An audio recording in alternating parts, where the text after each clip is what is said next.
Okay, we're gonna get ready to make your batch of chocolate chip cookies. Now, if you don't like chocolate chips, you can leave the chocolate chips out, but it's kind of fun to have them melt correctly. The first thing that you want to do when you get into lab is sanitize your work area. There are spray bottles by the sink. You will spray on the countertop, wipe it off with a paper towel, and then you are ready to begin. Remove the sanitizer out of your cooking area and start. So you need to get a bowl out, you need to get something to stir with, and you need to preheat your oven to 350 degrees. Once you have done that, you're ready to get going. So it says place the butter in a microwave-safe mixing bowl and heat until nearly melted.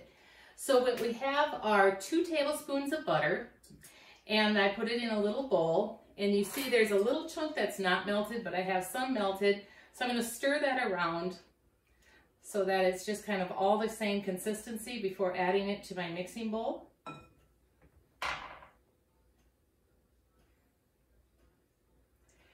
And then I will take the melted butter and put it into my larger mixing bowl. It calls for salted butter. Salted butter, you can buy unsalted butter or salted butter. A lot of chefs like to buy unsalted butter so they have more control of how much salt is in a recipe. But this recipe calls for salted butter. So I have that in there.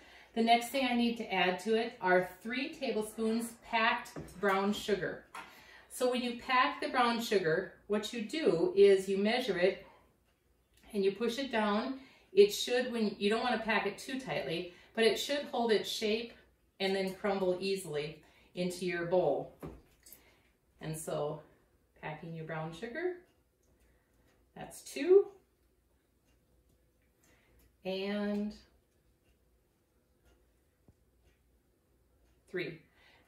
Now if you were making it with a group, or if you want to, if you have a sore on your hand or something, you should use a glove in order to, when you are touching the food. The next thing it calls for is a pinch of salt. You can take the salt shaker that's in your room or in your lab and just shake a little bit into your hand and then brush that into the bowl.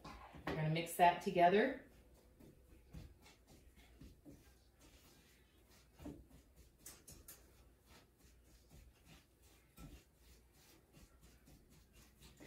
Okay, the next thing we're going to add is a tablespoon of egg. Now, in baking, you have eggs that are, if it calls for an egg, it's usually a large egg. Since we are modifying this recipe so that it is only for one or a small batch of cookies, instead of the whole egg in the batch of cookies, we are going to use 1 egg, and I whisk it so I get a little bit of the egg white, a little bit of the egg yolk, but all I want is a tablespoon of that into my mixture.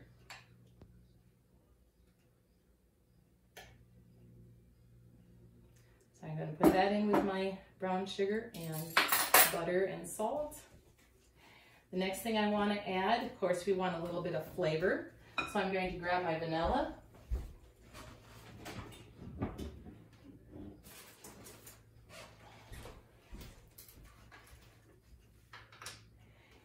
And it says it wants to have just a 1/4 teaspoon of vanilla.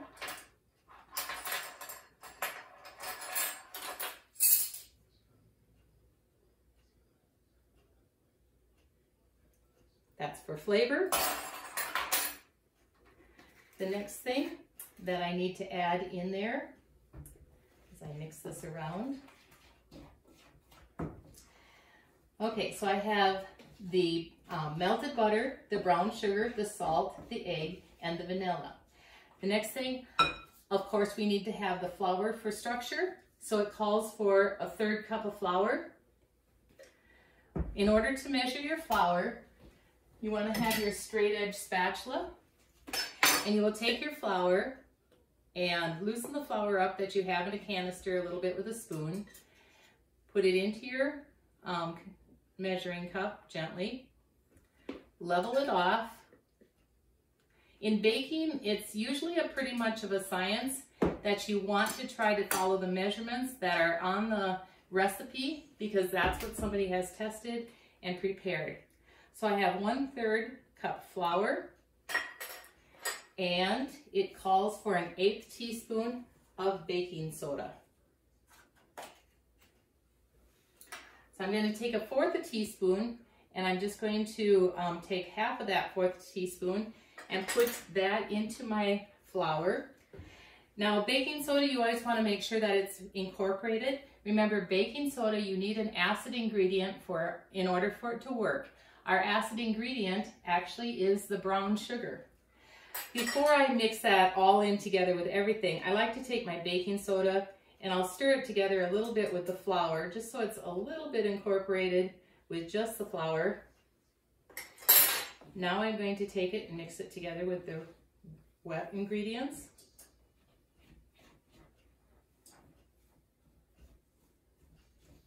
Now you could use a spoon. If we were making a large batch of cookie dough, you would be using your electric mixer, or you could be stirring it a lot faster in your electric mixer.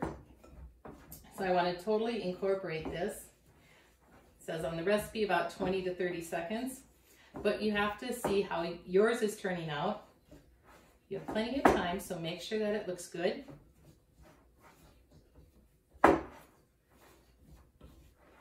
Scrape everything off down the side of your bowl. And now there's a nice cookie dough. It's a firm mixture. And so what we are going to do is not taste the cookie dough, but we are going to add 3 tablespoons of the chocolate chips. Kind of hard to measure them. You could use mini chocolate chips. They fall into the spoon a little bit better. The recipe calls for 4 tablespoons of chocolate chips divided. What that usually means is in your recipe, you're going to have where it tells you to use part of the chocolate chips in one stage of your mixing, and then you'll use the remaining chocolate chips in another stage of the mixing.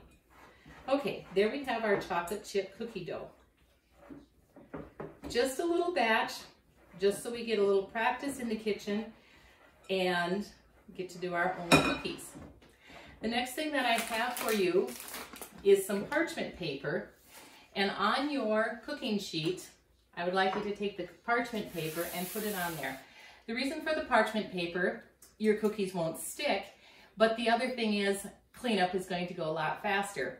And that's what we want to do. We have one day to make these cookies, and so we are going to want to get them done and get out of the lab on time. Now these are drop cookies. You could add all this cookie dough and put it on there, but I want you to get the idea of a drop cookie. So we're going to measure a little bit onto your spoon, put it onto the parchment paper, put it on one spoon. We want an equal measurement, get them a couple inches apart. Don't have any stray dough because that'll just burn. We want to eat all our cookie dough. Push it off your spoon onto the sheet.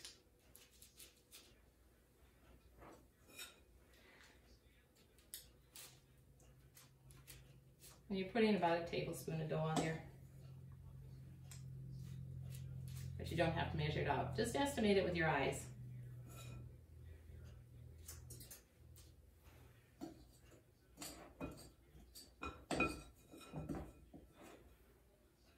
Okay, I'm going to add a little bit more to this one. I want to have 6 cookies. This one looks a little short. Okay, now I have about 6 cookies, or I have 6 cookies.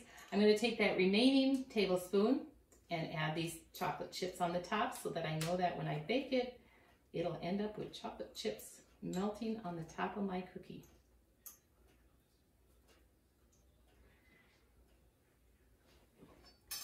Now it says in a preheated oven, you are going to bake the cookies until they are golden. And so on here it says 12 to 14 minutes, but again, it all depends on your size. Since I divided it, instead of one big cookie, I divided it into smaller cookies. I'm going to set my timer for about 7 minutes, and then I will check and see how they are coming.